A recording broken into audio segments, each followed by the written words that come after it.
Andito na naman ako sa harap ninyo para magbigay na naman ng isang impormasyon na baka hindi nyo pa nalalaman. Pero bago ko simulan, humihiling lang po ako ng kaunting pabor na i-subscribe ang maliit na channel ni Ate Stella ninyo. Guys, huwag na tayong paligoy-ligoy pa. Simulan na natin ang ating topic ngayon.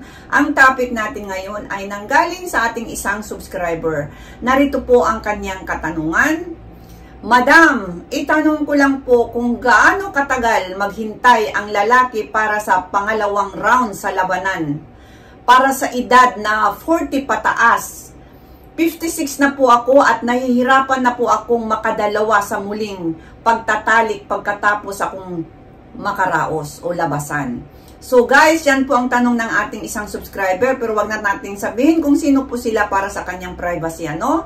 Ang kanyang katanungan po, kung gaano ba raw katagal maghintay bago ang isang lalaki para makadalawang round, no? So yan po ang kanyang katanungan. Pero bago ko sagutin, disclaimer lang po, ang impormasyong ibinibigay sa video na ito ay para sa mga layuning pang-edukasyon lamang at hindi nilayon bilang kapalit ng profesional na payong medical. Maraming salamat po.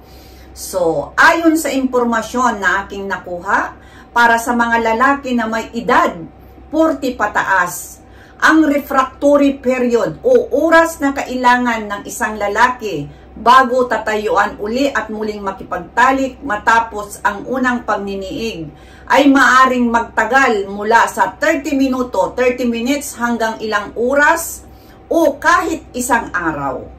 Ang haba ng refractory period ay nag-iiba depende sa pisikal na kalagayan ng lalaki, kalusugan at antas ng pagkapagod habang tumatanda ang isang lalaki. Kaya natural lang na tumatagal din ang makaka-recover bago muling magtatalik matapos ang isang round.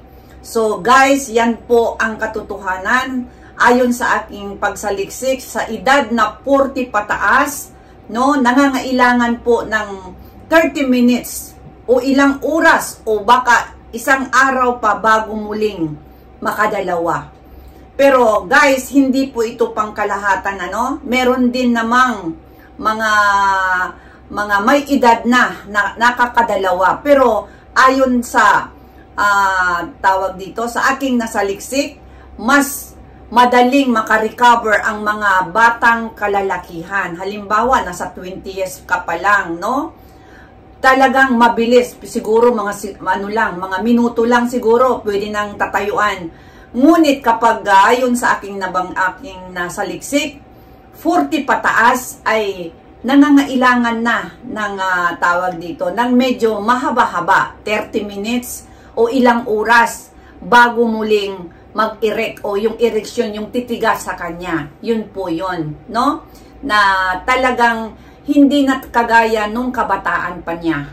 Kaya yan po yung aking nasaliksik. Pero gayon pa man, ang mga pangkalahatang patakarang ito ay maaring mag-iba depende sa individual na kalagayan ng isang lalaki. So na nga yung sinabi ko kanina na meron talaga ding kalalakihan na kahit nasa 40 na o pataas man siya, depende rin sa kanyang kalusugan, no, sa antas ng kanyang anong tawag dito, yung pangangatawan niya, o talagang malusog ba siya o nag-i-exercise ba siya.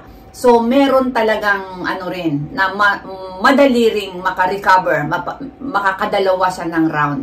So yan po ang kasagutan ng para sa doon sa nagtanong. At yun na nga ang sinabi ko sa kanina pa na hindi po ito pangkalahatan, depende po sa individual na kalagayan ng isang lalaki. So maraming salamat sa inyong panonood at maraming salamat sa iyong tanong at ginawan ko lang din ito ng video para na rin pangkalahatan. Baka meron na namang magtanong kagaya ng tanong na ito. Maraming salamat! Bye-bye!